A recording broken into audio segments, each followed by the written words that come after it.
Au nom du Père et du Fils et du Saint-Esprit, ainsi soit-il. Je vous salue Marie, pleine de grâce, le Seigneur est avec vous. Vous êtes bénie entre toutes les femmes et Jésus, le fruit de vos entrailles, est béni.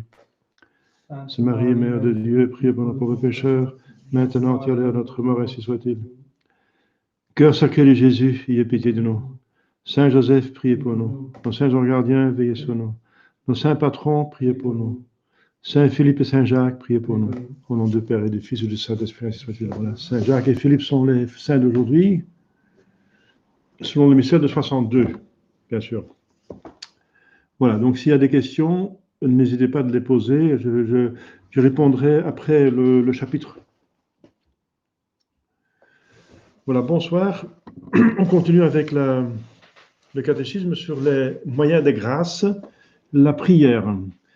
La prière la plus noble, subjectivement parlant, est la méditation. Parce que Jésus-Christ dit, notre Seigneur Jésus-Christ dit, à la femme, la Samaritaine, au puits de Jacob, il viendra un jour où on priera partout.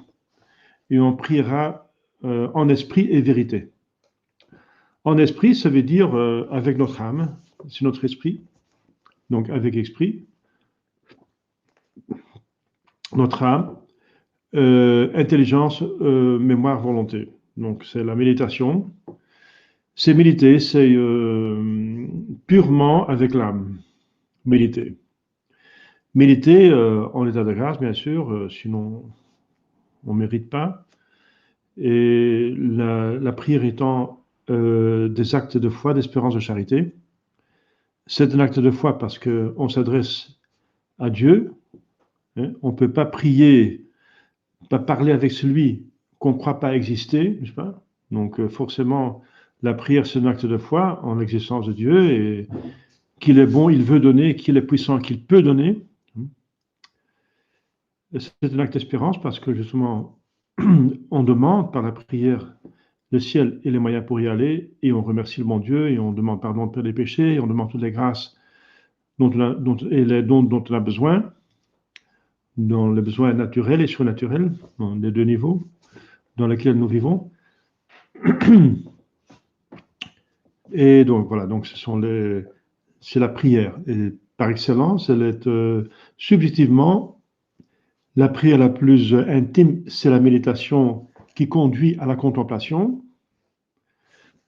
Mais objectivement, la prière la plus riche en grâce, c'est la prière orale commune, la liturgique. Voilà. Parce que c'est Jésus lui-même, notre Seigneur Jésus-Christ lui-même, qui prie, qui s'offre à la messe, qui est la liturgie, l'action liturgique par excellence, mais aussi d'autres actions liturgiques, comme la conférence des sacrements. Comme aujourd'hui, on aurait pu faire une procession, n'est-ce pas, de l'étanie mineure, les vêpres, etc. Donc de plusieurs les consécrations, par exemple l'Église, ce sont des rites, n'est-ce pas, de bénédiction, de réconsécration. Voilà. Mais la liturgie la plus excellente, comme on a vu, c'est bien sûr la messe. Donc objectivement, la prière qui donne plus de grâce, c'est la prière liturgique. Il n'y a pas plus que la messe. Une seule messe donne plus de grâce que toutes les autres dévotions ensemble, tous. Parce que c'est Jésus-Christ, notre Seigneur Jésus-Christ, qui se offre, l'homme-dieu, donc des mérites infinis. C'est objectivement parlant. Mais subjectivement parlant, vous comprenez que si on est en méditation, contemplation, subjectivement, nous sommes au sommet de notre pouvoir et savoir de notre relation envers Dieu. C'est vraiment l'union à Dieu, c'est le prélude du ciel. Voilà. Donc, la prière, la méditation, la contemplation, c'est un prélude du ciel, voilà, qui est la vision béatifique. Voilà, la méditation. Donc, la méditation consiste à réfléchir sur des vérités religieuses pour exciter en nous de bonnes résolutions. Voilà. C'est une prière, donc élévation de l'âme à Dieu, dans la foi, espérance, charité, et les 4 actes de religion, donc adoration, action de grâce, propitiation, ça veut dire demander pardon pour les péchés, et demande des grâces et des dons. Donc, la demande des grâces. Donc, ça, c'est la prière. Et la méditation étant une prière, et là aussi, c'est 7 aspects. Mais spécifiquement, elle se distingue de la prière orale, qui est aussi une élévation de l'âme à Dieu, avec ces 7 actions, disons, mais la méditation est beaucoup plus spirituelle, parce qu'elle se fait uniquement avec l'intelligence, mémoire, volonté. Voilà. Aidée par éventuellement l'imagination, hein, et préparer l'imagination qui nous présente un tableau, un événement, pour ne pas que nous soyons distraits pendant la méditation. Il faut occuper l'imagination pour qu'elle ne va pas se promener partout, n'est-ce pas? Comme dit Sainte Thérèse d'Avila, l'imagination, c'est la folle du logis. La folle. Donc il faut l'occuper, il faut la contrôler, il faut la gérer. Donc on donne un os au chien pour qu'il cesse d'aboyer. Voilà. Eh bien, on donne un os, un bon gros os comme ça à la méditation. Par exemple, on médite, on se représente Jésus à la croix. On est comme la Sainte Vierge, Sainte Marie-Madeleine, au pied de la croix. On se représente Jésus-Christ au sommet de la montagne des Béatitudes, Jésus au mont Tabor, transfiguration, n'est-ce pas? Jésus qui se montre à Sainte Marguerite Marie d'Alacoque, qui montre son cœur sacré dans le Seigneur Jésus-Christ, dans la crèche, le petit Jésus dans la crèche, etc. Donc on se présente quelque chose, voilà. Et on peut aussi aider l'imagination intérieure par les sens extérieurs, parce que l'imagination intérieure est nourrie par les sens extérieurs. Donc on peut mettre une statue, une belle image, un tableau, n'est-ce pas, devant les yeux, pour occuper les sens extérieurs et qui nourrissent les sens intérieurs. Donc les sens intérieurs n'ont plus l'occasion pour divertir, parce que les sens intérieurs domine les sens intérieurs. Si on est en train de regarder quelque chose qui nous intéresse, l'imagination n'a plus de possibilité pour vous faire passer ailleurs. Donc les sens extérieurs dominent les sens intérieurs. Donc une manière pour dominer quand même les sens intérieurs, c'est de donner nourriture au sens extérieur. Parce que si quelque chose, par exemple, on voit un film très intéressant, on regarde le film et on n'a plus l'occasion, le temps pour penser à autre chose. Voilà. Eh bien, la même chose doit se faire pendant la méditation, parce que Dieu est beaucoup plus important qu'un film, n'est-ce pas? Donc, mais le principe est là, psychologique. Le principe psychologique, il faut occuper les sens extérieurs, et si on a trop de problèmes avec les sens intérieurs. Si on est avancé, n'est-ce pas, on a un tel élan envers Dieu. Donc, Saint Jean de la Croix appelle ça un acte anagogique. Anagogique, en grec, ça veut dire vertical. Par la foi, espérance, charité, que voilà, on est en Dieu et on n'a plus besoin d'occuper l'imagination, parce que l'imagination est surpassée, n'est-ce pas? On est au-dessus de tout ce qui est corporel, parce qu'on est avec notre amour, foi, espérance, amour en Dieu. Voilà. Donc ça, c'est pour si on est avancé dans la méditation. Mais au début, pour commencer à méditer, bien sûr, il faut bien... il y a plusieurs degrés, n'est-ce pas? On apprend cela. Ou bien c'est oui, bien sûr, c'est l'Esprit Saint qui nous aide à méditer et à contempler. Donc si le bon Dieu donne une grâce extraordinaire, n'est-ce pas, des dons du Saint-Esprit, que vous passez en la contemplation avec facilité, tant mieux. Hein, tant mieux. Mais normalement, il faut la voie active avant la voie passive.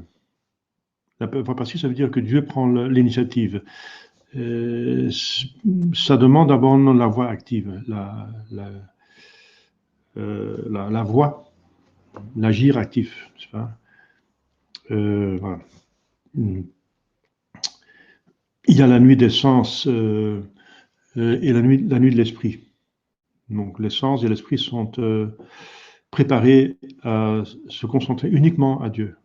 Donc il y a une nuit, ça veut dire on n'a plus la consolation des créatures, on n'a pas encore la consolation de Dieu parce qu'on n'est pas encore là, donc on est dans une nuit où on ne voit rien, voilà, dans un néant quelque part. Mais il faut patienter, et alors Dieu va se manifester comme un nouvel aurore. Donc la manifestation de Dieu si on est détaché du monde, des créatures, des attaches du monde. Parce que le plus qu'on est détaché des choses, de mieux on peut méditer, penser à Dieu. C'est une seule médaille, n'est-ce pas, qui a deux côtés.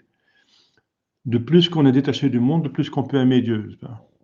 De plus qu'on est détaché du monde, de plus qu'on a le cœur libre pour aller vers Dieu. Donc c'est le nada todo de rien, tout, en espagnol, de Saint Jean d'Aquin. Nada todo, todo nada. Tout pour Dieu, rien pour les créatures.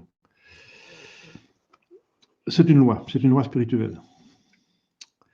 La méditation se situe là-dedans, n'est-ce pas, dans toute cette spiritualité, n'est-ce pas, du todo nada, parce que pour bien méditer, bien sûr, il ne faut pas penser aux choses terrestres, sinon c'est pas la méditation. Hein, si on pense à quelle voiture on voudrait bien acheter bientôt, quelle marque, etc., alors on ne pense plus à Dieu. Donc il faut faire le nada de la créature pour faire le todo, le tout pour Dieu, voilà, être tout à Dieu. Donc la méditation consiste à réfléchir sur les vérités religieuses. Voilà. Donc dès qu'on pense à Dieu, on médite. Voilà, Mais chaque arbre doit porter des fruits. Un arbre qui ne porte pas de fruits va être coupé de notre Seigneur Jésus-Christ et Saint Jean Baptiste dit aussi. Donc le but c'est exciter en nous de bonnes résolutions. Donc il faut en sortir meilleur. De chaque prière, il faut sortir meilleur. Sinon, nous sommes des hypocrites, n'est-ce pas? On prie, puis on continue à pécher, ça ne va pas, quoi. Donc, il faut au moins prier pour avoir la grâce de ne plus pécher, c'est le minimum. La méditation est une excellente prière. Excellente parce qu'elle excelle par le fait qu'elle est plus spirituelle. Donc, effectivement, la relation entre Dieu et nous est spirituelle, parce que Dieu est esprit, et notre union à Dieu se fait par l'esprit, par l'âme, et ensuite aussi par le corps, mais en deuxième lieu. Donc, directement par l'âme et indirectement le corps aussi à Dieu parce qu'il est uni à l'âme. Mais l'union se fait formellement, premièrement, directement d'esprit à esprit, d'âme à Dieu, de Dieu à l'âme. Donc c'est pour ça que c'est une excellente prière, puisque ce n'est que la prière de l'esprit, enfin, en gros. Bien sûr, elle est aidée par les choses corporelles, comme je viens de dire. Imagination, ça ressort plutôt du corps, parce que les animaux ont aussi une imagination. Hein. On a observé des chiens qui dormaient, et il y en a des chiens qui couraient comme ça, enfin, qui bougeaient les pattes comme s'ils couraient dans leur sommeil. On s'imagine qu'ils voyaient un lapin, n'est-ce pas, dans leur sommeil, ils couraient après un lapin. Voilà. Donc on a observé que les animaux ont aussi une fantaisie, imagination. Bien sûr, parce que ça vient du corps, c'est corporel, c'est sensible, voilà, c'est du sensible. Donc, dans ce sens, que la méditation fait encore appel, au début en tout cas, de l'imagination, elle est aussi corporelle, mais c'est réduit au minimum. Hein. C'est pas si corporel que la prière orale. Voilà. La méditation est une excellente prière, mais elle doit alterner avec la prière vocale. Pourquoi elle doit? Bon, elle doit parce qu'on est obligé, bien sûr, à la prière liturgique qui est orale. C'est obligatoire d'assister à la messe du dimanche. Donc, on est obligé de confesser, etc. Donc, la confession, c'est pas une prière, ça veut dire une prière de demande de pardon à Dieu. On est à genoux devant Dieu dans notre confessionnal, etc. Donc, Donc, elle doit s'intéresser avec la prière vocale. Et aussi pour les débutants, n'est-ce pas, ne sont pas capables que de ne méditer. Ils ne sont pas capables. C'est trop exigeant. Quand on a une aisance de méditer, ça veut dire sa méditation était la disposition pour que le Saint-Esprit vous donne la grâce de contemplation. Alors à ce moment-là, ça va tout seul. La contemplation, c'est Dieu qui prend l'initiative, ça va tout seul.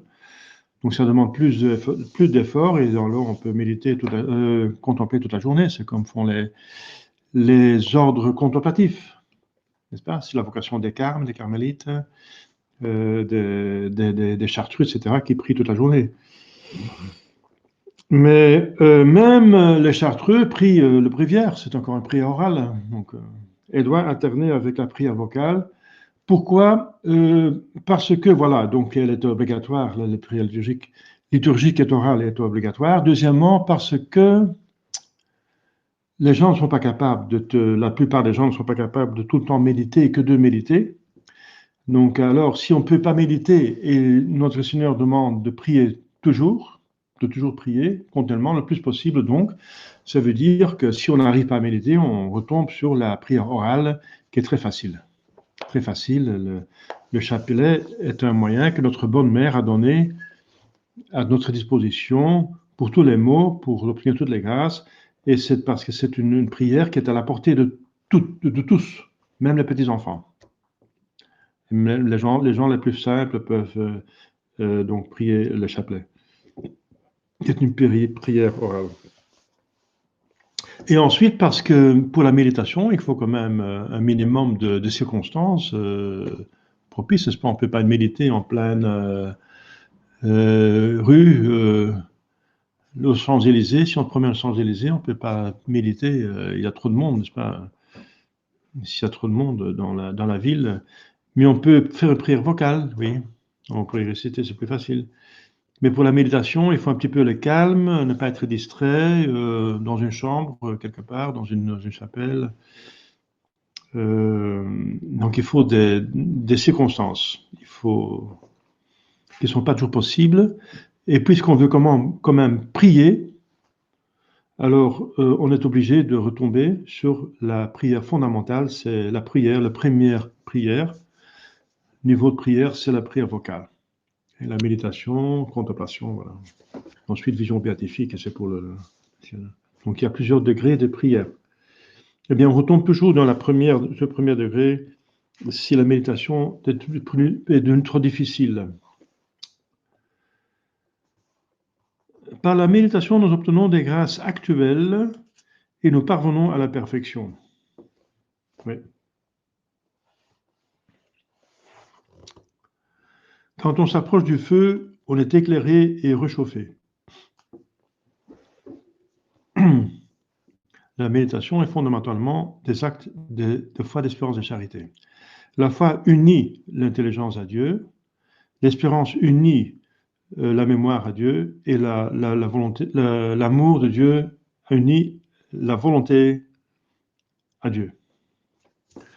Donc là, les trois facultés de l'âme qui sont unies à Dieu, qui se rapprochent de Dieu, unies à Dieu, qui se dit être un feu, quelque part dans l'Écriture sainte. Je suis un feu, parce qu'il illumine notre intelligence et il réchauffe notre cœur. Donc il est intelligence, vérité et amour. Comme le feu donne la lumière et chaleur. Vérité et amour. C'est pour ça que Dieu dit qu'il est un feu, comme un feu. Et il se propage, le feu. Donc Dieu veut que tout le monde se convertisse. Jésus a donné sa vie pour tout le monde. Donc ce sont trois propriétés du feu, par lesquelles Dieu s'est comparé à un feu. Donc la méditation est très importante. Je vous renvoie aux conférences sur YouTube, ma chaîne YouTube, Sachet d'Éric Jacquemin, dans laquelle il y a toute la retraite Saint-Ignace, qui contient, entre autres, ce sont des exercices spirituels. Et un de ces exercices spirituels est justement d'apprendre à méditer. Alors, les prières les plus importantes sont le Pater et l'Ave Maria. importante. L'Ave Maria, l'Angelus, le Rosaire, litanie. Donc, c'est parce que voilà, notre Seigneur Jésus-Christ l'a imposé, l'a demandé de prier de cette façon. Donc, on va analyser maintenant les prières les plus importantes, le Pater.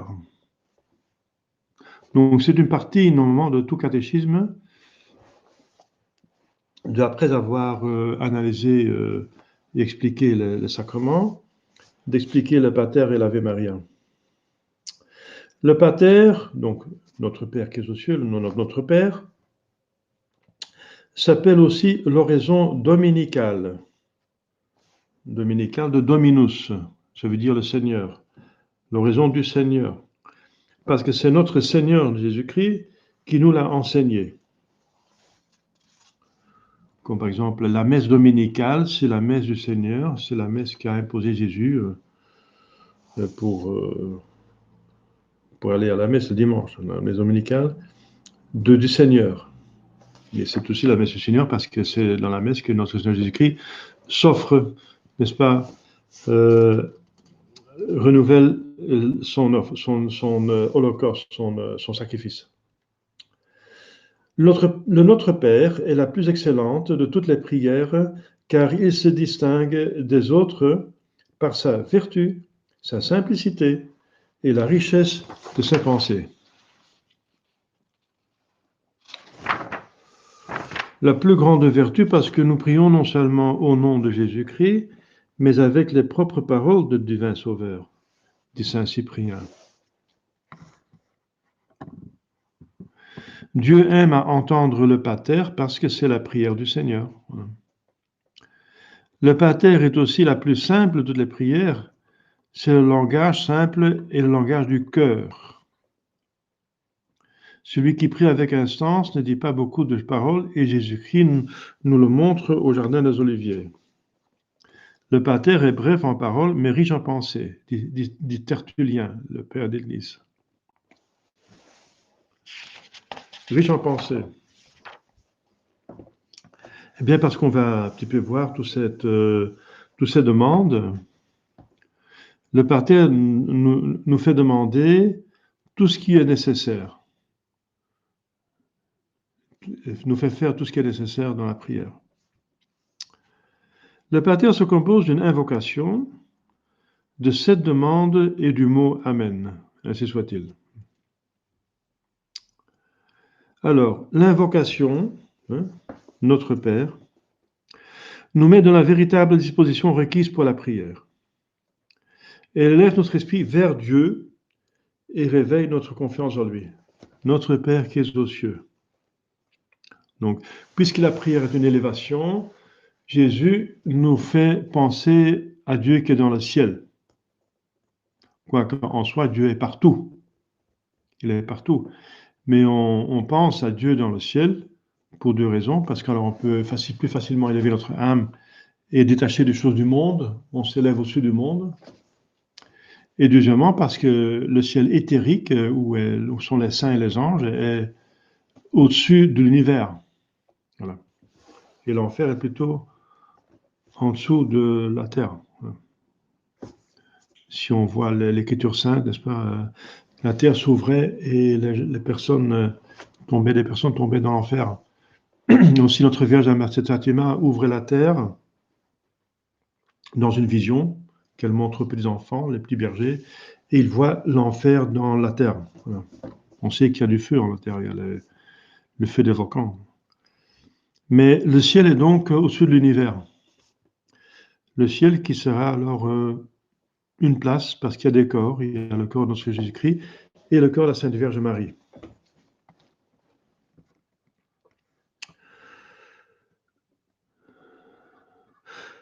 Donc l'invocation nous met dans la véritable disposition requise pour la prière. Elle élève notre esprit vers Dieu et réveille notre confiance en lui, puisqu'on est Père. C'est surtout notre Seigneur Jésus-Christ qui nous a appris d'appeler Dieu notre Père. C'était moins habituel dans l'Ancien Testament. On priait Adonai, le Seigneur, le Seigneur. Mais puisque le Fils du Père est venu sur terre, il nous a donné de nouveau, il nous a réconciliés, il a donné de nouveau accès dans la famille divine. Il nous a fait enfants adoptifs du Père, de Dieu. Eh bien, Dieu est devenu même vraiment notre Père, au sens strict du mot, enfin, au niveau surnaturel. Mais au niveau naturel, c'est notre Créateur, donc il prend soin de nous.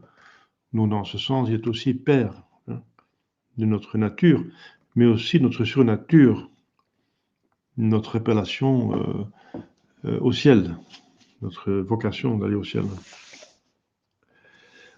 Nous appelons Dieu Père parce qu'il nous a créés, Deutéronome 30, 32. Hein. Un père, c'est quelqu'un qui génère, le géniteur, donc celui qui... nous venons de Dieu, donc c'est comme un père. Parce que par l'incarnation, le Fils de Dieu est notre frère, voilà, Éphèse 1. Et parce qu'au baptême, le Saint-Esprit est venu en nous et nous a fait enfants de Dieu, Romains 8. Voilà. Nous disons notre Père, et non pas mon Père, enfin on peut dire mon Père, mais Jésus demande de prier notre Père, par préférence. Parce que nous sommes tous frères et que nous prions les uns pour les autres. Jésus demande, exige qu'on soit frères.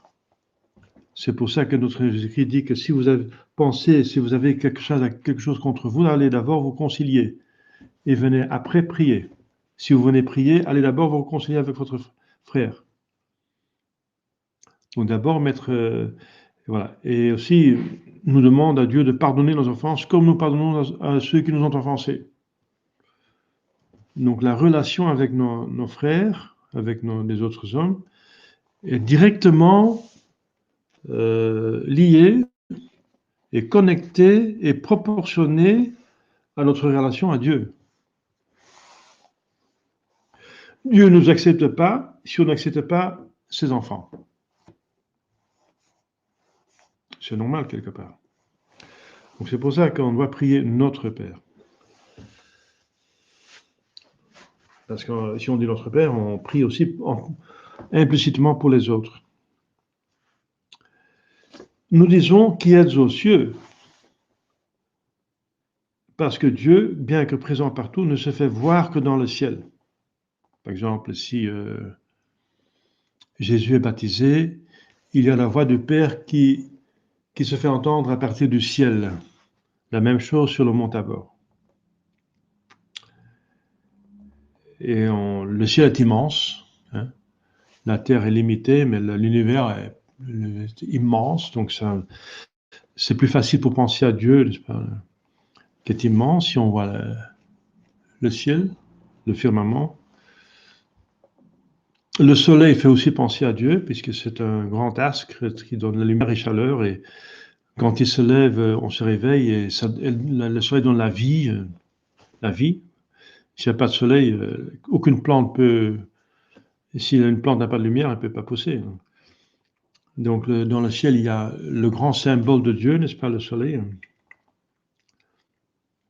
entouré par les étoiles, et la lune qui représente les anges, et Marie, les anges. Donc on peut plus facilement imaginer Dieu quand on voit le ciel.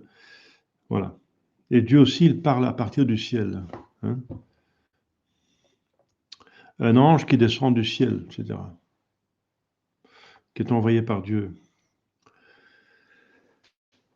Je crois que Dieu est partout, donc on le prie dans son trône dans le ciel où est sa demeure par préférence, disons.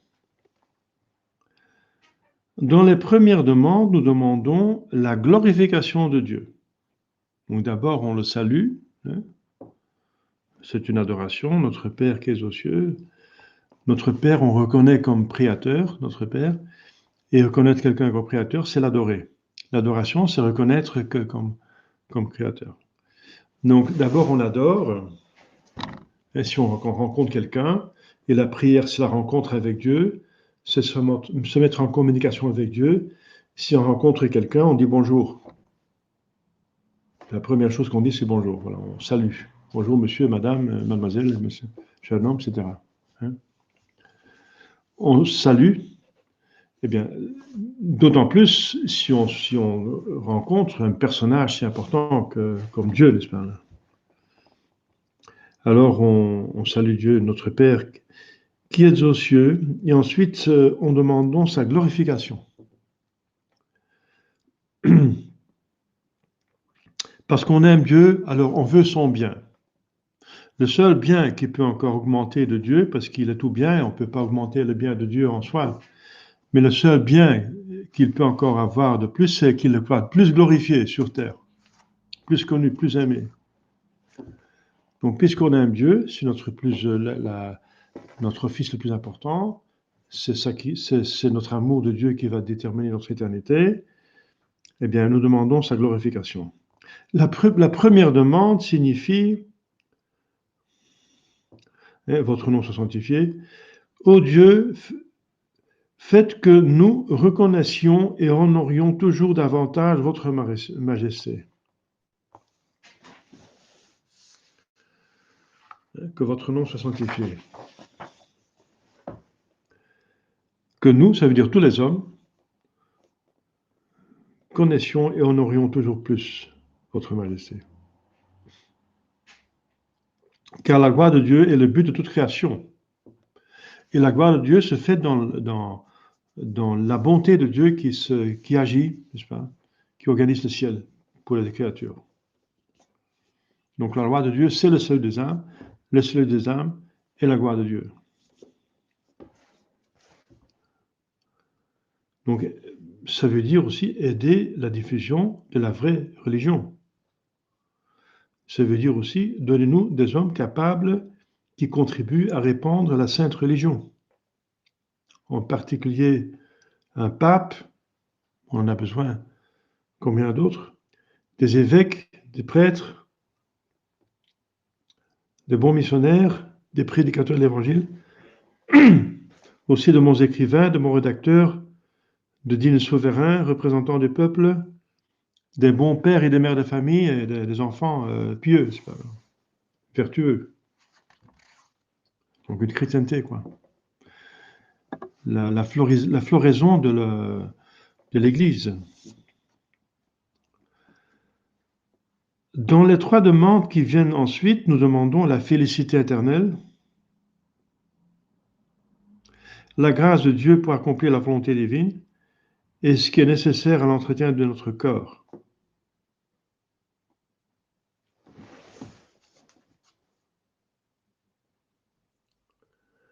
La deuxième demande signifie « Donnez-nous après la mort la félicité éternelle ».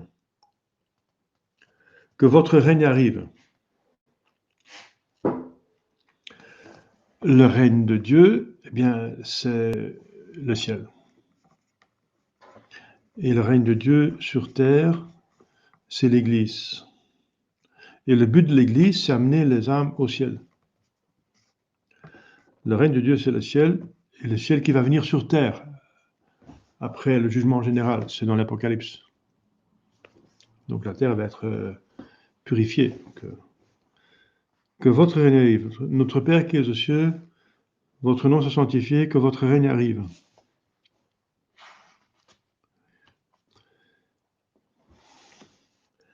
Le règne de Dieu sur nous, c'est le royaume de Dieu, la béatitude. Le règne de Dieu près de nous, c'est l'Église catholique. Le règne de Dieu en nous, c'est la grâce sanctifiante. Parce que Dieu habite en nous par la grâce sanctifiante. Il habite seulement en nous quand il règne, quand nous l'acceptons comme Dieu et que nous faisons sa volonté. Cette seconde demande a donc aussi le sens suivant, propager l'Église catholique, que votre règne arrive. Ça veut dire que tout le monde accepte votre règne, ça veut dire que tout le monde accepte la vraie Église catholique. C'est le cas de le demander actuellement. Hein. Ça veut aussi signifier, donnez-nous la grâce sanctifiante.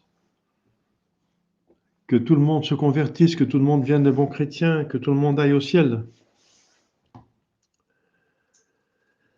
Que votre volonté soit faite sur la terre comme au ciel. La troisième demande signifie « Donnez-nous la grâce d'accomplir votre volonté comme les anges et les saints l'accomplissent dans le ciel. »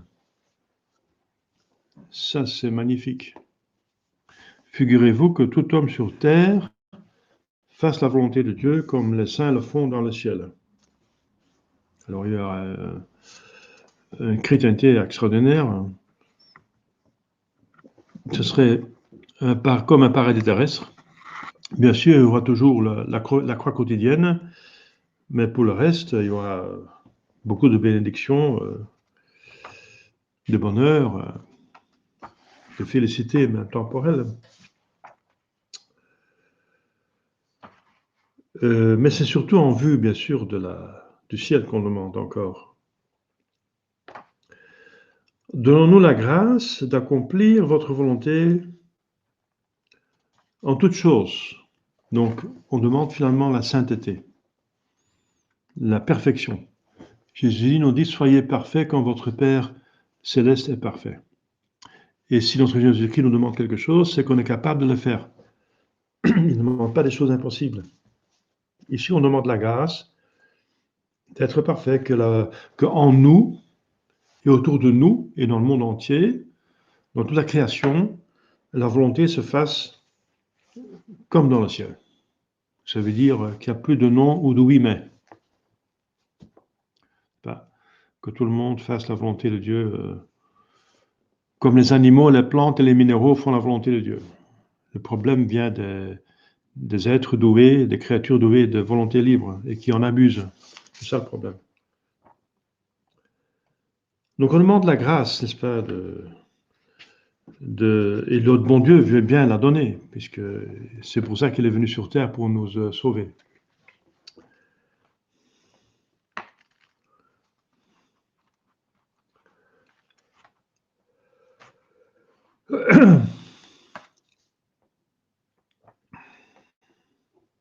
Donnez-nous aujourd'hui notre pain quotidien, notre pain de ce jour.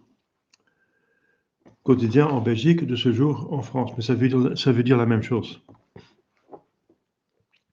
La quatrième demande signifie donc « Donnez-nous tout ce qui est nécessaire à l'entretien de la vie ».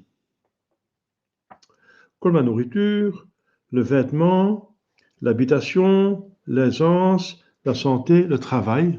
Si un homme ne trouve pas de travail, il ne peut pas nourrir sa famille. Le travail, etc. Tout ce qui est nécessaire pour vivre chrétiennement, convenablement, sur terre. Donc les pères d'église disent aussi que ça inclut aussi le pain pour notre âme. Le pain de notre âme, c'est la parole de Dieu. Et Jésus-Christ dit, je vis pas seulement de pain, mais de toute parole qui vient de Dieu, de mon Père. La connaissance et l'intelligence de l'Évangile et le Saint-Sacrement d'autel, qui est vraiment une nourriture de notre âme, une nourriture divine. On est nourri avec Dieu même, avec les vertus et les dons de Dieu, de notre Seigneur Jésus-Christ, justement pour atteindre l'âge adulte, la plénitude de notre être chrétien, de notre vocation. Voilà, donc on demande tout pour notre vie, choses nécessaires pour notre vie naturelle et surnaturelle sur Terre, parce qu'on a des besoins. Voilà, on a besoin.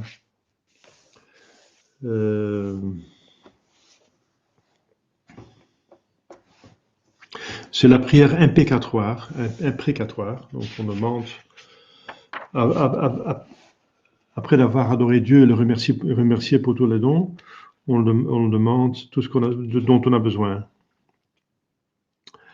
Dans les trois demandes suivantes, nous demandons d'être préservés du péché, la tentation et de ce qui peut nuire à notre existence. Donc d'abord, on a demandé le bien et maintenant on demande d'écarter le mal.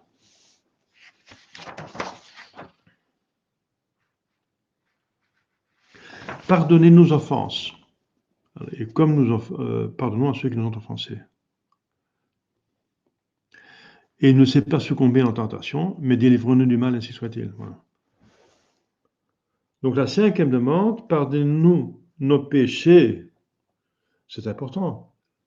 Si tous les péchés sont pardonnés, on va au ciel. Donc, et si on a un seul péché mortel, on ne peut pas aller au ciel.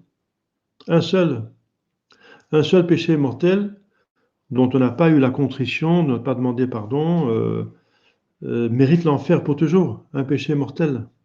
Donc, une chose grave, matière grave, donc un grave commandement, avec plein connaissance et plein volonté, c'est péché mortel. Donc, on demande pardon pour les péchés, mais aussi pour les péchés véniels, qui sont les péchés moins graves, ou avec pas plein de connaissances, pas plein de volonté, mais qui sont encore des péchés quand même. On demande pardon pour être dans le ciel où il n'y a rien de mauvais, et c'est notre but. Il n'y a pas de frictionnement de caractère là. Tout est amour et amitié, harmonie. Il n'y a plus de souffrance, n'est-ce pas? Alors, il faut plus avoir des péchés. Ça veut dire des actions de haine. C'est la haine, c'est quelque chose qui est détestable, n'est-ce pas? Qui diminue ou tue l'amitié. Ça ne peut pas exister dans le ciel, donc il faut s'en débarrasser totalement. Donc on demande de pardonner nos péchés, parce que le but c'est le ciel et on ne peut pas entrer dans le ciel avec des péchés. Sinon c'est l'enfer pour les péchés mortels, sinon c'est le purgatoire pour purger, donc pour enlever les péchés véniels, donc on ne peut pas entrer avec les péchés. Donc il faut se purifier des péchés, et totalement. Et c'est ce qu'on demande. Que ça se fasse ici sur terre déjà, n'est-ce pas? Parce que dans le purgatoire, ça ferait plus de mal. Parce que c'est obligatoire, là. C'est la justice, c'est le régime de la justice. Et ici sur terre, c'est le régime de la miséricorde. Si on fait pénitence volontairement, on a plus de mérite. Donc, on va être purgé, purifié plus vite. Pardonnez nos péchés comme nous pardonnons à ceux qui nous ont péché contre nous. Ça veut dire que pour pouvoir prier convenablement et pour obtenir ce qu'on demande, il faut aussi pardonner aux autres. Jésus en parle dans la parabole, l'homme qui avait donc eu l'absolution de la remise de sa dette énorme, et il était content, mais il rencontre un confrère, n'est-ce pas, qui lui donne une petite dette, et il exige, n'est-ce pas, et l'autre ne peut pas, il exige, il fait mettre en prison, enfin, il l'oblige de donner directement et tout, n'est-ce pas? Et alors le maître qui lui a remis cette grande dette, il est fâché qu'il est même pas capable de faire le même geste moindre, hein, plus facile envers un confrère. Il est puni. Alors le maître qui représente Dieu, mais bien sûr dans la parabole, il remet la dette de nouveau en action, en activité. Donc il doit la remise de la dette est annulée. Donc nous sommes pardonnés de nos péchés dans la même mesure que nous, on pardonne aux autres. Donc il faut tout pardonner. Ça ne veut pas dire qu'on peut approuver les péchés, c'est autre chose. On ne peut pas non plus. Pardonner à ceux qui ont fait péché contre nous, ça ne veut pas dire que ce péché ne compte pas. Mais Dieu dit, laissez à moi la vengeance. Donc c'est Dieu qui va qui va faire les comptes. Sur terre déjà, mais surtout au jugement. Le jugement après la mort, tout le monde sera jugé. Donc laissez le jugement à Dieu. Donc pardonner les péchés, ça ne veut pas dire que le péché, c'est rien, c'est comme rien. Non. C'est peut-être un péché mortel qui mérite l'enfer. Mais nous, de notre côté, on pardonne. Ça veut dire on ne va pas organiser la vindicte si on n'est pas responsable. Si on est responsable, il faut exercer la vindicte pour corriger. Hein. Si on est parent envers les enfants, oui, il faut éduquer les enfants, mettre envers ses enfants, ses élèves, oui. Hein. des autorités politiques envers leur sujet, oui. Hein. Des militaires, une armée contre un envahisseur injuste, oui, bien sûr, on va les arrêter. On va essayer de... La police est là pour... normalement, les gendarmes sont là, normalement, les autorités sont là pour arrêter les crimes et punir les criminels. Mais en dehors de ça, ça ne revient pas à nous, normalement, d'organiser la vindicte, n'est-ce pas? La vendetta. C'est même en Sicile, les gens sont très portés vers la vindicte. Il y a beaucoup de morts, des gens qui sont tués dans un duel par colère, par vengeance, tuerie. Le bon Dieu va pas être content. Hein. Donc il faut pardonner, même aimer ses ennemis, mais pas le péché. Ça va trop loin. Ça c'est Vatican II, n'est-ce pas? Aimer le péché, aller jusqu'à aimer le péché, organiser le péché. Ça c'est encore diabolique, n'est-ce pas? Il faut distinguer les choses. Il faut aimer les pécheurs, pardonner ses péchés, mais pas aimer le péché. Il faut le pardonner, mais pas l'aimer. Donc il faut savoir que c'est un grand mal qu'il faut haïr, n'est-ce pas?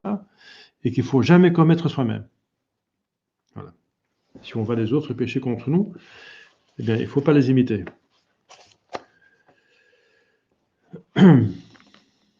Donc c'est très important, n'est-ce pas? C'est une condition pour être exaucé, c'est de pardonner aux autres.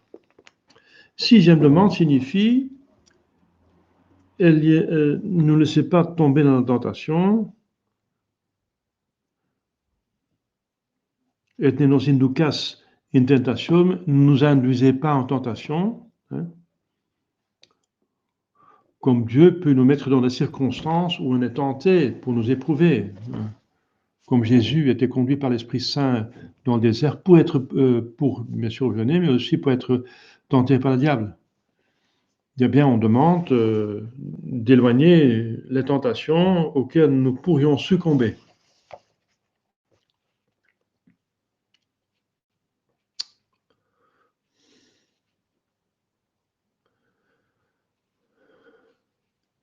Donc, un homme fort soulève un quintal, tandis qu'un enfant n'en est pas capable.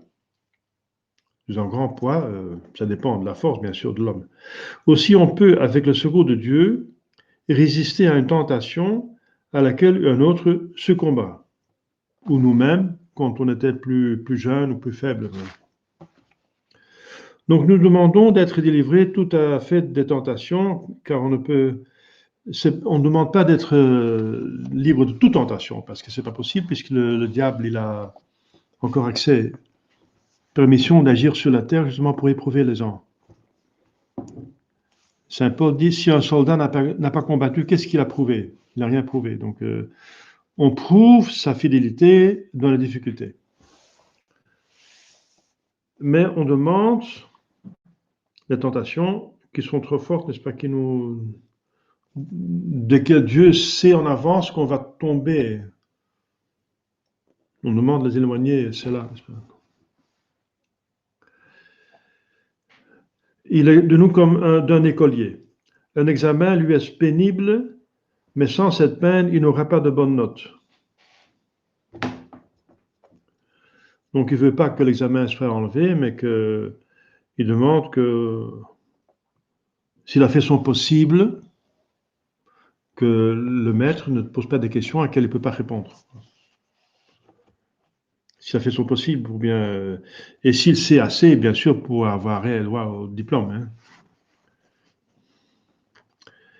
Délivrez-nous de la tentation.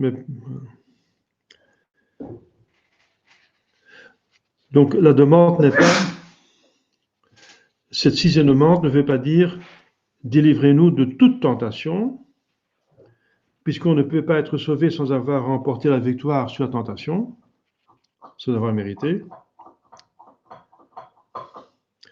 Mais le sens de ces demandes est « ne me donnez pas l'occasion de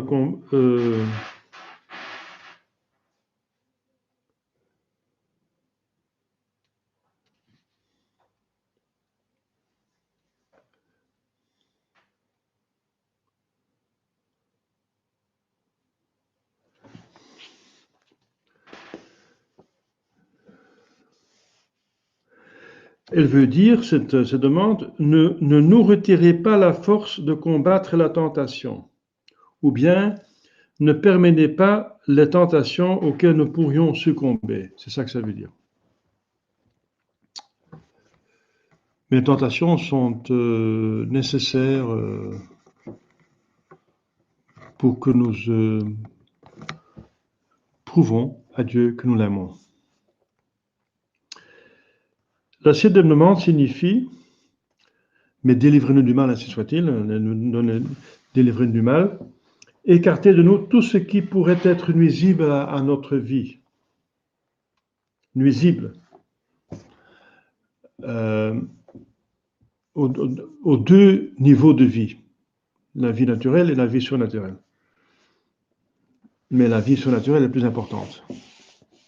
Donc si on a le choix, on choisit pour la vie surnaturelle, comme le cas des martyrs. Les cas des martyrs ont un grand mal pour la vie naturelle, mais le bien de la vie surnaturelle est donc garanti, est sauvé. Mais on demande les deux. Mais la deuxième, la surnature, a la priorité. S'il y a une incompatibilité, alors il faut choisir la surnature. Écarter de nous tout ce qui peut être nuisible à notre vie, comme la disette, la famine, la maladie, les tremblements de terre, les inondations, la guerre et les autres maux temporels. Voilà. Ça, c'est pour la vie naturelle.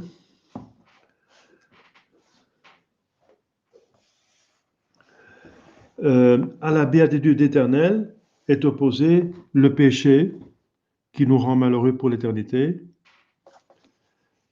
À la grâce de Dieu est opposée la tentation, car la grâce éclaire l'intelligence et fortifie la volonté, tandis que donc, on a déjà demandé pour les deux,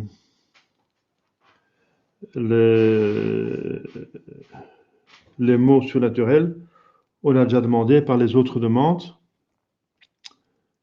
Hein, on a demandé d'enlever le péché, qui est une opposé à notre béatitude éternelle. On demande d'enlever la tentation, enfin de la tentation trop forte, qui est opposée à la grâce. À ce qui est nécessaire à la conservation de la vie est opposé tout ce qui peut lui être nuisible, autant naturel que surnaturel. Donc, les 7 demandes du Pater Noster, notre Père, se divisent en 3 parties, dont la première se rapporte à Dieu et les 2 autres à nous.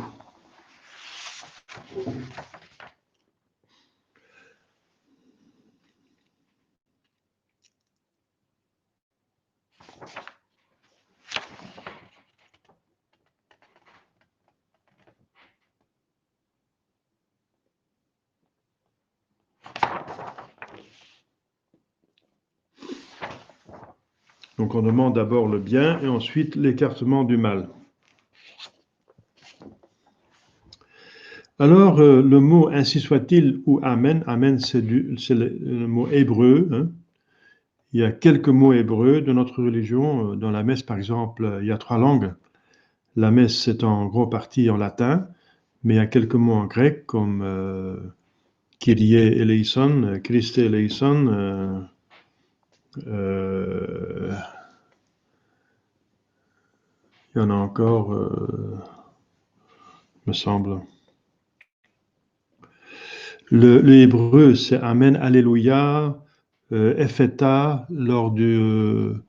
Epheta, c'est dit quand le prêtre donne le sel lors du baptême. N'est-ce pas? Epheta.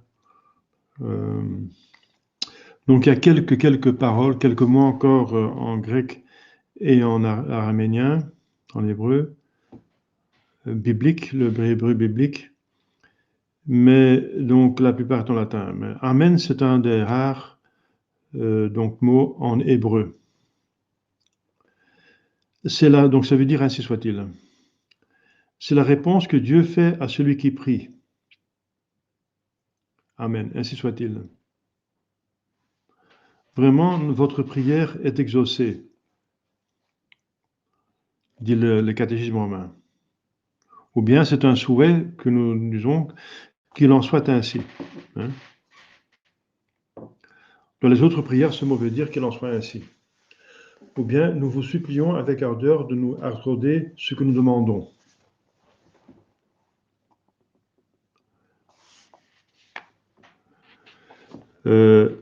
Donc la première signification ici, c'est vraiment votre prière est exaucée. Ou bien c'est la vérité. Quand le Seigneur Jésus-Christ dit Amen, Amen dico vobis, ça veut dire en vérité, je vous dis. Voilà. Donc Amen a plusieurs significations. L'Église se sert depuis la plus haute antiquité du pater pendant la Sainte Messe. Le pater a toujours été partie de la Sainte Messe dès le début. Avec aussi la litanie de l'entrée, de l'introïte. Ce qui reste de ça, c'est le Kyrie eleison. L'introïte et le Kyrie eleison.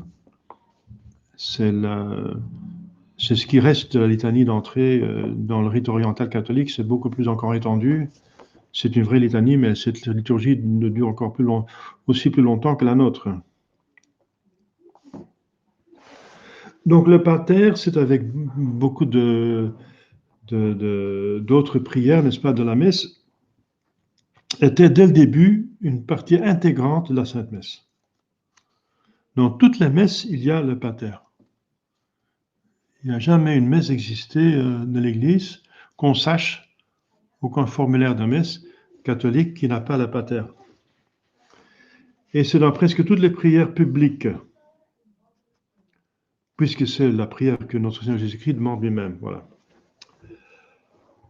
Voilà, on a fait le tour du pater et on a parlé de la méditation, n'est-ce pas, en vue de la contemplation. Donc on a vu comment prier en esprit et en vérité. Et ensuite, le pater, c'est la prière par excellence qui est demandée par notre Seigneur Jésus-Christ et qui est la nouvelle de toute prière finalement. La fois prochaine, on parlera des prières à la Sainte Vierge qui ont pris beaucoup d'importance suivant les apparitions du 19e et 20e siècle reconnues par l'Église, par le fait que le diable a plus d'emprise sur la terre. Et pourquoi? Parce que les gens ont commencé de plus en plus à pécher. Donc le diable a autant de pouvoir qu'on lui donne. Donc c'est un cercle vicieux. De plus qu'on pêche, de plus que le diable a de force, et de plus que le diable a force, de plus qu'on pêche. Donc c'est pour ça qu'on est tombé dans l'apostasie, n'est-ce pas, qui a commencé avec la Renaissance, l'humanisme, protestantisme, déisme, athéisme, voilà. Mais dans tout contre nature, l'apostasie générale. Est-ce qu'il y a des questions sur la méditation ou le pater si non plus? Pas de questions? D'accord. Oui? Est-ce que le royaume qui soit sur terre comme au ciel, et que après la résurrection, qu'il y a les ressuscités qui voient Dieu comme au ciel, mais qui sont dans un paradis. Après la résurrection? Oui, qui sont dans un paradis terrestre. Qui ça? Ça signifie ça? Le royaume sur terre, comme aux cieux. C'est ça? Non. Non, que votre règne arrive, que votre volonté soit faite sur la terre comme au ciel, que votre royaume arrive, c'est l'Église. Le royaume, c'est l'Église qui nous mène au royaume définitif, c'est le ciel. que votre règne arrive, ça veut dire que l'Église fleurisse, quoi. Que l'Église soit plus connue, se développe. Et ce royaume, c'est que tout le monde fasse la volonté de Dieu. C'est ça le royaume. Que Dieu est roi. Que tout le monde fasse la volonté. Alors, donc, quand son royaume sera venu sur terre, c'est l'Église, mais l'Église n'est pas partout, hein. Donc, le royaume n'est pas encore totalement sur terre. Mais il faut travailler, justement. Jésus allez enseigner, faites garder mes commandements et baptiser. C'est ça, le royaume doit se répandre. Il faut prêcher. L'Église est missionnaire, essentiellement.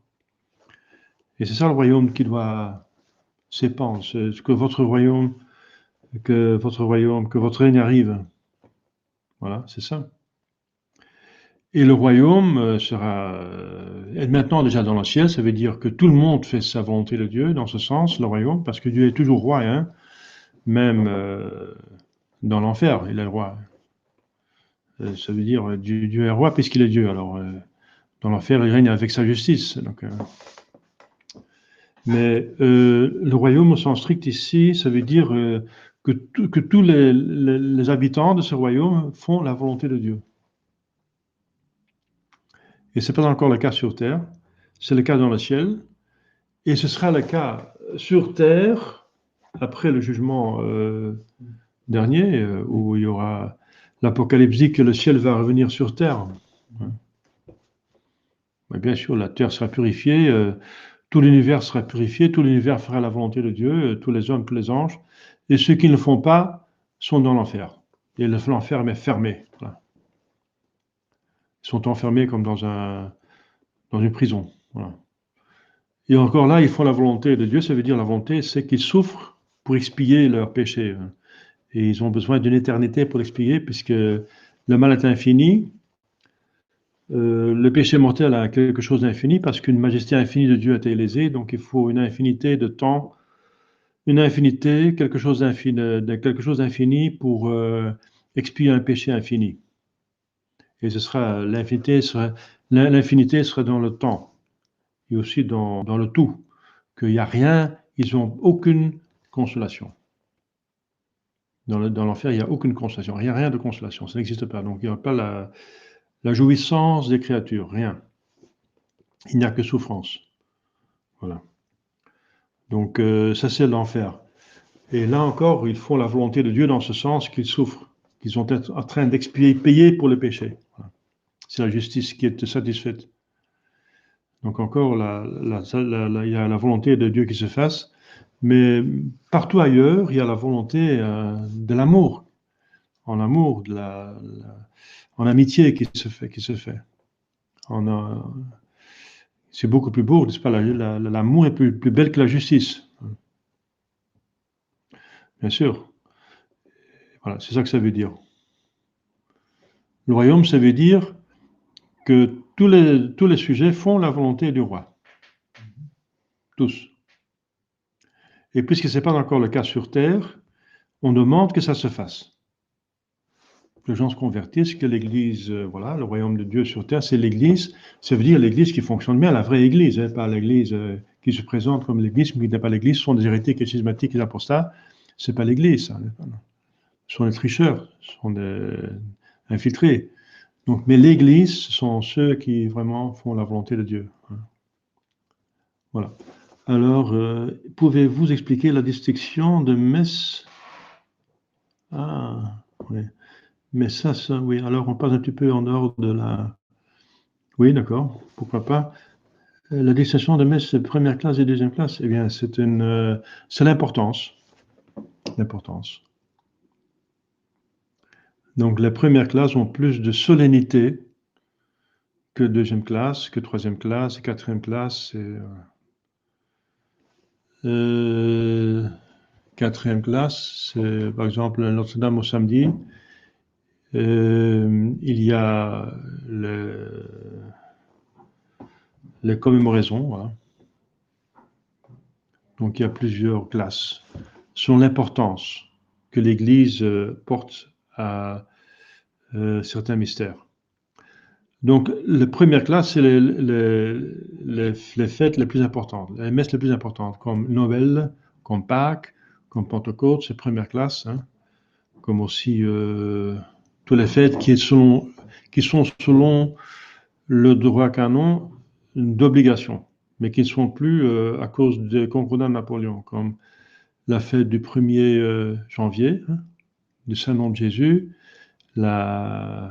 l'épiphanie, encore première classe, Saint-Joseph, 19 mars, c'est première classe, même 1er mai, encore première classe, Saint-Paul, Saint-Pierre et Paul, le 19 juin, première classe, c'est important. Le 1er juillet, fête de précieux sang, hein, l'Ascension, première classe, hein. L'Assomption, première classe, Toussaint, première classe, voilà. Aussi, Immaculée Conception, première classe, hein. Voilà, c'est à peu près toutes les premières classes que je sache. Donc, ce sont les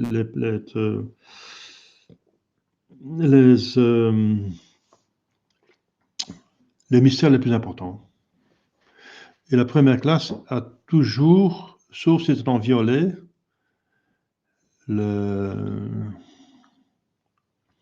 si par exemple mes premières classes en violet, je dois penser s'il n'y a que des violets. Ah oui, tous les dimanches de carême sont en première classe, donc c'est en violet. Mais ces premières classes, ça veut dire que on ne peut pas faire une solennité d'une autre fête ce jour-là. Si par exemple vous avez une fête du patron de la paroisse, c'est toujours première classe, et qui tombe par hasard, c'est une certaine année un dimanche de carême, eh bien il faut transporter la fête du patron un lundi, un jour après. Parce que le dimanche du carême sont première classe, ça veut dire ne supporte pas qu'il soit mis de côté. Voilà. Donc première classe, ça ne veut pas seulement dire que la fête est importante, mais aussi que justement on ne peut pas la déplacer parce qu'une une classe peut seulement être déplacée par une classe plus haute. Donc deuxième classe doit faire place à première classe. Il y a une concurrence entre, par exemple, le temporal et le sanctoral de première classe, deuxième classe, alors cette première classe-là, on l'emporte. Par exemple, l'Assomption de la Sainte Vierge Marie tombe un dimanche après la Pentecôte, un dimanche. Le 15 août tombe un dimanche, par exemple, c'est possible.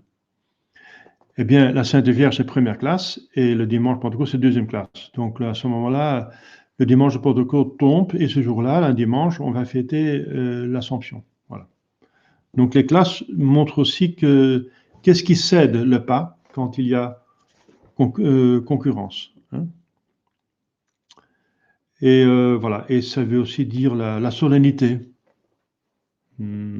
Par exemple, on met on met des fleurs, on met plus de fleurs, on met des reliques, on a un petit peu plus de cierges, on essaie de chanter la messe. Première et deuxième classe, on essaie de chanter la messe, de faire la messe avec diacre et sous-diacre. Donc on essaye de faire de première classe, de faire la messe avec plus de solennité. Mais je ne pense pas qu'il y aura jamais une messe de quatrième classe ou de troisième classe avec diacre et sous-diacre. C'est pas habituel de faire ça. Donc, on fait la messe avec diacre et sous-diacre quand c'est quelque chose d'important, voilà. De deuxième ou première classe ou même deuxième classe éventuellement. Voilà. Deuxième classe, ça veut dire c'est important, mais pas si important que première classe. Voilà. Donc la plupart des fêtes des apôtres sont deuxième classe, sauf Saint-Pierre et Paul. Et encore, les premières classes ont tous un credo. Voilà. Normalement, ils ont tous un credo. Pas les deuxièmes classes, ils ont la plupart, mais pas toutes les deuxièmes classes ont un credo. Ils ont un credo quand il s'agit des hommes de foi, comme les apôtres. Les apôtres, comme aujourd'hui, c'est deuxième classe. Donc, ils ont un credo parce que ce sont des gens qui ont apporté la foi. Donc, il y a forcément un credo. Mais il n'y a pas toujours un credo en deuxième classe, pas toujours. En troisième classe, il y en a pas, normalement, il n'y a pas de credo. Le Gloria est là en première, deuxième et troisième classe, mais pas en quatrième classe, il n'y en a pas. Mais il n'est pas non plus en première, deuxième, troisième classe si la couleur est violette ou noire. Il n'y a pas de Gloria à ce moment-là. Donc la première classe, c'est donc plus important, plus de solennité et priorité. Voilà.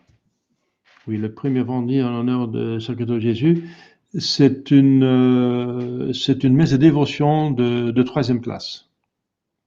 Voilà, c'est troisième classe. La fête du Sacré-Cœur, qui vient après Pentecôte, elle est de première classe, en mois de juin normalement, hein, première classe, mais le premier vendredi du mois, ce n'est que une dévotion, n'est-ce pas? C'est une messe de dévotion qui est troisième classe. Donc, elle peut se faire s'il y a une messe de troisième classe, elle peut faire le pas à cette dévotion en troisième classe. Mais si pas, il y avait une deuxième classe. S'il y a une messe de première ou deuxième classe, on ne peut pas faire le premier vendredi du mois. Voilà. Ce jour-là, on ne peut pas faire. Voilà. Oui, on peut expliquer le missel, c'est encore autre chose, hein, bien sûr. On peut expliquer la liturgie, hein, c'est un cours à part. Maintenant, on est dans le catéchisme des prières, et on a parlé de la messe, bien sûr, des sacrements, mais il y a des cours à part de liturgie, très intéressant, où on voit la liturgie, parce que la liturgie contient en même temps tout le dogme. C'est le dogme qu'on prie selon la foi, et on prie dans la foi, et on prie pour augmenter la foi, et on exprime notre foi. Donc tous les dogmes sont là, toutes les vérités de foi sont là, d'une manière très agréable et en rapport directement avec Dieu, parce que c'est un dialogue avec Dieu, la liturgie. Hein. On apporte à Dieu des prières et des demandes, des sacrifices, et on reçoit des grâces de Dieu. Donc il y a un commerce surnaturel. Voilà. Donc, mais il y a des cours de liturgie, il y a des manuels de liturgie, il y a des catéchismes liturgiques aussi. Hein. Moi, j'ai eu, quand j'étais petit, j'avais tous les jours les catéchismes, mais il y avait une fois par semaine liturgie. Voilà. On expliquait les ornements de la messe, par exemple. C'est quoi un sagible, c'est quoi un ciboire, un conopé, c'est quoi tout ça. Donc on expliquait tout ça, n'est-ce pas? Voilà. Voilà, c'est nécessaire qu'on ait quand même un minimum, bien sûr, c'est sûr. Peut-être après ces catéchismes, on pourrait faire un petit cours de liturgie, pourquoi pas, oui, c'est bien, parce qu'on vit la liturgie. Quoique maintenant, c'est un peu difficile par le Covid, hein. Mais quand même, votre cœur est dans la liturgie, puisque vous suivez, il y en a qui suivent la messe, on est quand même de cœur, même si les Japonais étaient coupés de l'Église pendant un siècle, ils savaient qu'à Rome et ailleurs, il y avait des messes qui se faisaient, ils étaient unis à cette messe d'une manière spirituelle. Hein. Même s'il avait pendant un siècle plus de prêtres, il n'y avait plus de prêtres par la persécution, les frontières étaient fermées, fermées, et c'est par un malentendu, hein. Les Japonais pensaient que les chrétiens venaient pour abolir leur culture et venir dominer, voilà. Alors ils ne voulaient pas. La mission n'est pas forcément ça. La mission respecte la culture et les langues des gens. C'est parce que de fait, il y a eu des missions où, pas l'Église, mais des chrétiens, des mauvais chrétiens ont profité pour exploiter les pays où ils venaient, que les Japonais ont vu ça, qu'ils pensaient que c'était inhérent à l'Église catholique, alors ils ont fermé la frontière pendant un siècle, et ça a causé des persécutions atroces. C'est par un malentendu. Mais néanmoins, cette persécution atroce, pendant un siècle, les chrétiens ont tenu et ont été quand même unis à toutes les messes, enfin la liturgie, le pape, les évêques, tous ceux qui étaient ailleurs, et savaient que l'Église existait ailleurs, hein, qu'elle était là, hein, avec tous les sacrements, c'est ça. Alors ils vivaient de la messe, l'union à la messe, parce que la messe, chaque messe était offerte pour tout homme. tout homme vivant et décédé de bonne volonté en état de grâce, bien sûr. Pas pour les damnés, mais pour tout homme en état de grâce. Et même pour les saints, pour que leur culte augmente sur terre. Donc la messe est offerte pour tous, n'est-ce pas? Pour tous. Donc les Japonais savaient ça, que toutes les messes qui sont faites sont aussi faites. Et ils s'unissent à cette messe. Voilà. C'est ce qui donne comme résultat des dévotions comme la communion spirituelle. Qu'on ne reçoit pas la communion sacramentelle parce qu'on n'a pas la possibilité, mais qu'on s'unit spirituellement à la communion d'une messe qui se passe quelque part. Voilà. Donc on a vu le pater et la méditation. Il n'y a plus de questions là-dessus? Non? Tout est clair? Mais tant mieux. Hein. Voilà, donc je vous renvoie effectivement vers mon site, hein, comme je viens de dire, le retrait Saint-Ignace. Donc si jamais vous voulez faire un retrait Saint-Ignace, on peut l'organiser, surtout quand cette maison de Rongy sera en place dans quelques mois et que le confinement sera, qu'on pourrait passer les frontières, alors on pourra faire la retraite Saint-Ignace. Voilà, voilà, à la fois prochaine.